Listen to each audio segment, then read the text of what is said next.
She had boarded early, the way she always did, walking down the narrow jet bridge with her shoulders slightly tense and her eyes trained forward. Years of flying had taught her how to make herself small in spaces that were not designed to notice her unless something went wrong. Her name was Renee Carter, and at 34 she carried herself with the quiet confidence of someone who had learned to rely on discipline rather than permission. She wore a charcoal sweater, dark jeans, and flats scuffed from long days on her feet. In her hand was a worn leather tote that held a notebook, a paperback novel she never quite finished, and a folder of documents she had checked 3 times before leaving home. The plane smelled of recycled air and faint coffee. Overhead bins snapped shut as passengers stowed their bags. Renee paused at the row printed on her boarding pass and checked the seat number again. 14C, a window seat, which she preferred, not for the view, but because it gave her something to lean against, somewhere to look that wasn't other people's faces. She slid into the seat, buckled her belt, and let out a slow breath. It should have been routine, a 2-hour flight. In, out, gone. She didn't notice the flight attendant at first. The woman stopped beside her row, her heels planted firmly in the aisle. "Ma'am," she said, her tone tight and polite in the way that carried an edge. Renee looked up. "Yes? There seems to be a problem with your seat." Renee felt the familiar flicker in her chest, a reflex born from too many moments like this. "Is there?" she asked calmly. "This is 14C. That's what's on my boarding pass." The attendant glanced down, then back up, her eyes scanning Renee's face a second too long. "I'm going to need you to step out into the aisle." Around them, passengers shifted, suddenly interested. Renee hesitated, then unbuckled and stood, careful not to bump anyone. The aisle felt narrower when all eyes were on her. "What seems to be the issue?" she asked again. Another attendant joined them, a tall man with neatly combed hair and a practiced smile. "We're just sorting something out," he said. "There may have been a mix-up." "A mix-up with my seat?" Renee replied. Her voice stayed even, but her pulse had quickened. She had chosen this flight, paid extra for the seat, arrived early. She had done everything right. "Yes," the woman said, "this seat is needed." "Needed by whom?" Renee asked. The man's smile tightened. "By another passenger." Renee looked past him. The rest of the plane was filling up. She saw no one waiting, no confusion elsewhere.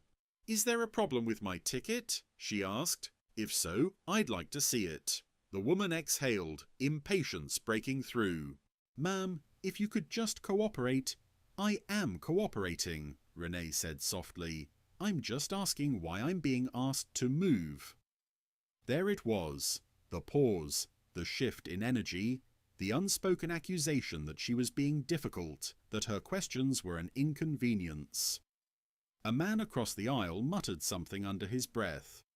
A woman 2 rows back leaned forward, watching with open curiosity. Renee felt heat creep up her neck, but she refused to lower her gaze. The male attendant cleared his throat. "We can discuss this at the back of the plane." "No," Renee said. The word surprised even her, firm and steady. "I'd prefer to resolve it here." The woman's eyes narrowed.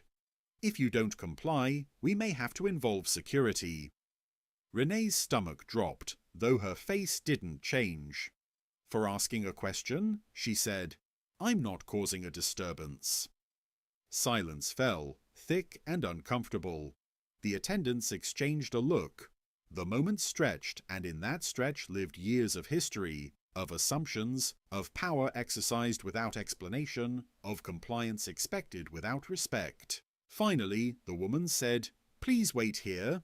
They walked away, leaving Renee standing in the aisle, exposed. She could feel the weight of judgment pressing in from every side. Some faces held sympathy, others irritation, others nothing at all. She straightened her spine, folded her hands, and waited. Minutes passed. The doors remained open. Boarding slowed. Then, without warning, the cabin lights flickered. The hum of conversation faded as an announcement tone chimed overhead. "Ladies and gentlemen," a voice came through the speakers, calm but commanding. "This is your captain speaking. We will be pausing boarding for a moment." Renee's heart skipped. The entire plane went still. "I have been made aware of an issue regarding a passenger's seating," the captain continued. "Before we proceed, I want to be very clear. Every passenger on this aircraft deserves respect, transparency, and fair treatment." Heads turned. Whispers rippled. Renee swallowed, her throat tight. "For that reason," the captain said, "I have asked that all related information be brought to the cockpit immediately. Until then, no one will be asked to move from a seat they have rightfully purchased."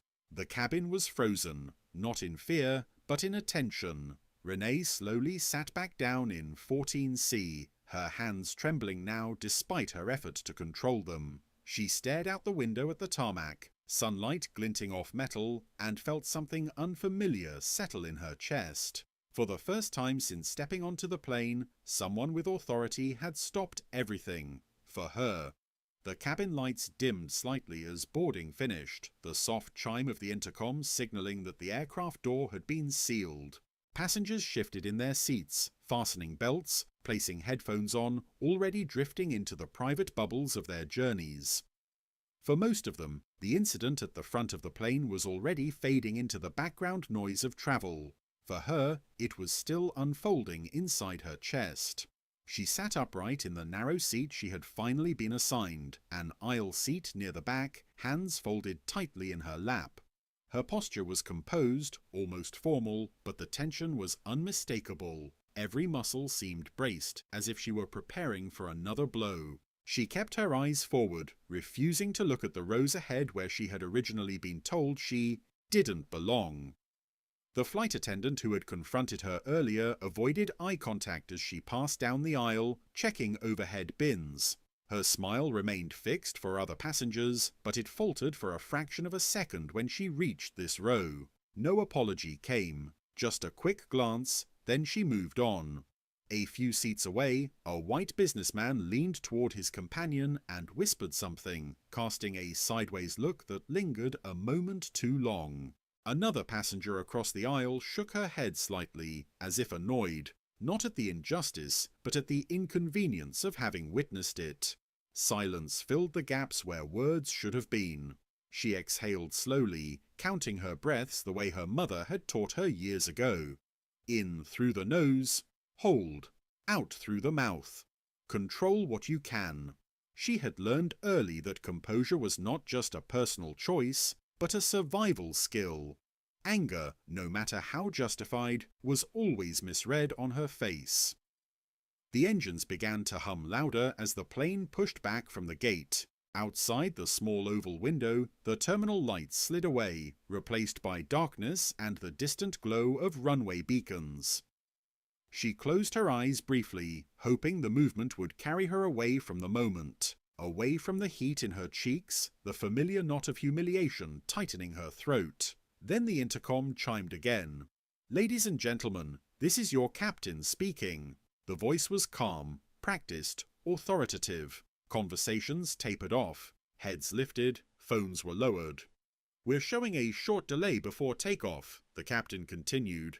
"There's a seating discrepancy that needs to be addressed." A ripple of mild irritation passed through the cabin. Sighs. Someone muttered under their breath. A woman 2 rows up checked her watch dramatically. She opened her eyes. Seating discrepancy. Her fingers tightened together instinctively. She felt it before she understood it. The subtle shift in attention, the way the air seemed to change. The flight attendant stopped mid-aisle.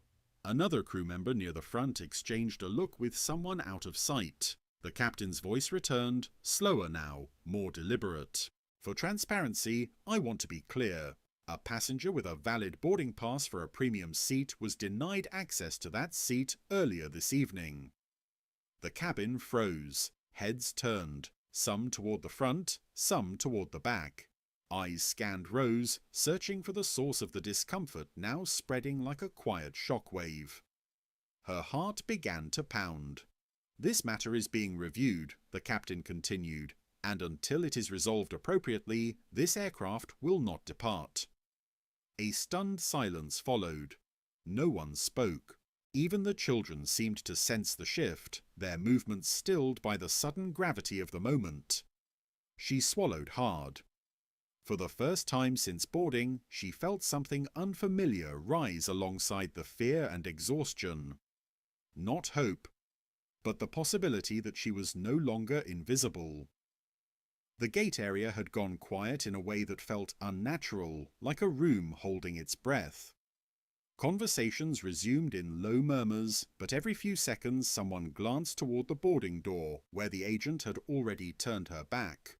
The woman, Naomi Carter, stood off to the side with her carry-on at her feet, palms pressed together to keep them from shaking. She could still hear the agent's voice in her head, clipped and final. "This flight is full. You'll need to step aside." Naomi replayed the moment again and again, trying to find where she had gone wrong. She had checked in early. Her boarding pass was valid. Group B, Seat 14C. She had flown dozens of times for work, learned the rhythms of airports, the small humiliations you learned to swallow. But this one stuck differently.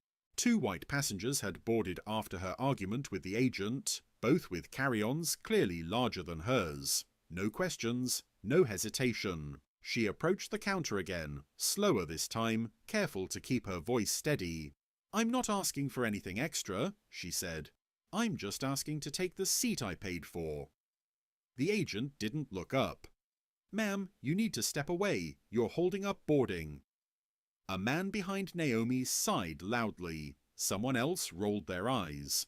The familiar heat crawled up her neck, the weight of being seen as the problem simply for insisting on fairness. She stepped back, not because she agreed, but because she knew how quickly insistence could be reframed as aggression. As the last passengers boarded, Naomi sank into a plastic chair near the window. The plane sat just beyond the glass, silver and indifferent. She wondered how many times this had happened to other people, how often the story ended right here, with a missed flight and a quiet private hurt. Then her phone buzzed. It was an email notification from the airline. Seat assignment confirmed. 14C, time-stamped 3 minutes ago. Her stomach tightened. She stood and walked back to the counter, holding out her phone. "I just received this," she said. "It says my seat is confirmed."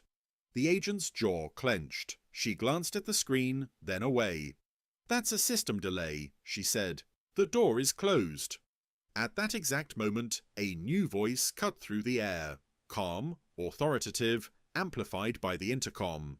"Gate 32, this is Captain Reynolds. Please pause departure procedures."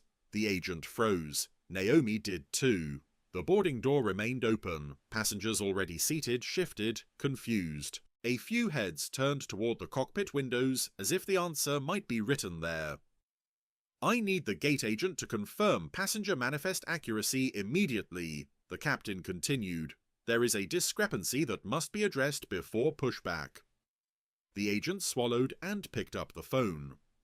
Naomi felt something unfamiliar stir in her chest. Not hope, exactly, but the sense that something was finally moving in the right direction. For the first time since arriving at the airport, the cabin doors stayed open. Chapter 3. The jet bridge hummed softly as the captain stepped out of the cockpit, his uniform crisp, his expression unreadable. He didn't raise his voice. He didn't need to. Authority followed him like a shadow. "Who was denied boarding?" he asked. The agent gestured vaguely, as if the question were an inconvenience. Naomi stepped forward before doubt could pull her back. "I was," she said. The captain turned to her, eyes steady. "What seat were you assigned?" 14C. He nodded once and turned to the agent. "That seat is empty." The agent's face flushed. "We had to make adjustments due to policy," the captain finished, "or discretion." Silence stretched. A few passengers nearby had begun to pay closer attention. Phones hovered at chest level. No one spoke. The captain looked back at Naomi. "Did you check in on time?" "Yes." Did you comply with carry-on limits? Yes. He exhaled slowly, then turned back to the agent. Open the door. The agent hesitated. The captain didn't repeat himself. Moments later, Naomi walked down the jet bridge, every step surreal. Inside the cabin, conversations stopped as she passed. She found seat 14C exactly where it was supposed to be, by the aisle, untouched. As she stowed her bag, the captain's voice came over the intercom again, this time audible to everyone. Ladies and gentlemen, thank you for your patience. We had a brief delay to ensure all passengers were treated according to company policy and federal regulations. We appreciate your understanding. Some people stared straight ahead. Others looked at Naomi, then quickly away. A few nodded at her, small acknowledgements that felt heavier than applause. The plane pushed back from the gate. The cabin lights dimmed. Naomi sat still, hands resting on her knees, heart pounding. The injustice hadn't vanished, but it hadn't won either. For once, someone with power had paused the machine and said no, not today. As the plane lifted into the sky, Naomi closed her eyes. The fight wasn't over. It never was. But this time, she hadn't been erased. And that mattered more than anyone in that cabin would ever know.